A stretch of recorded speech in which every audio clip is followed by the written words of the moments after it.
Okay, boys and girls, we're going to practice something today called observational drawing. Your challenge today is to take the bin of shapes at your table and create a structure like this one that I built right here. You are going to work with one other person, so at your table you are going to use this bin and find a partner. You are going to have 10 minutes to build a structure, whatever structure you want to build. You can stack your blocks, you can put blocks next to each other in any type of direction. It does not matter what your structure looks like, but you have to build something using your blocks. So after 10 minutes is up, I'm going to say stop, and then you're going to get your sketchbook. What we're going to practice today is something called observational drawing. Observational drawing means I'm going to be looking at what I see in here in all these different types of forms, some that we learned about, like a sphere and a cube and a rectangular prism and a pyramid.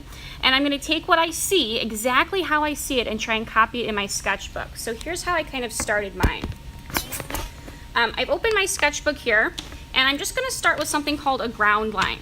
So a ground line means I'm just going to put a little line in the middle of my sketchbook to show that all these pieces are sitting on top of this table.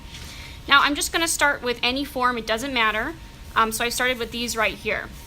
So think about how you can draw not only just a rectangle, but think about how this rectangle over here has many sides and angles to it. It's a prism.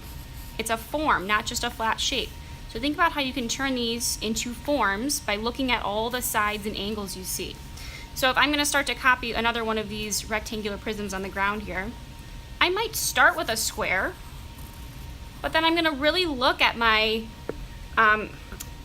positioning of my forms here. This is called a still life because they're still on my table. And I'm really going to look at how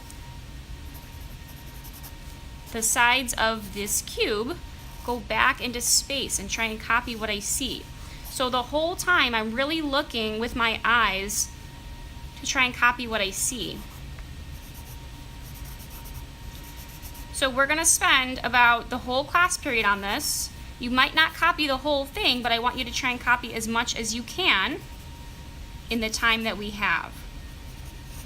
See how I'm looking at this hexagon here, but it is a form. It's not just a flat hexagon. It has some sides to it. So I'm really trying to look at what I see and copy those sides. This might be kind of tricky for some of us to look and make these forms look like forms and not just flat shapes, but we're just going to try our best.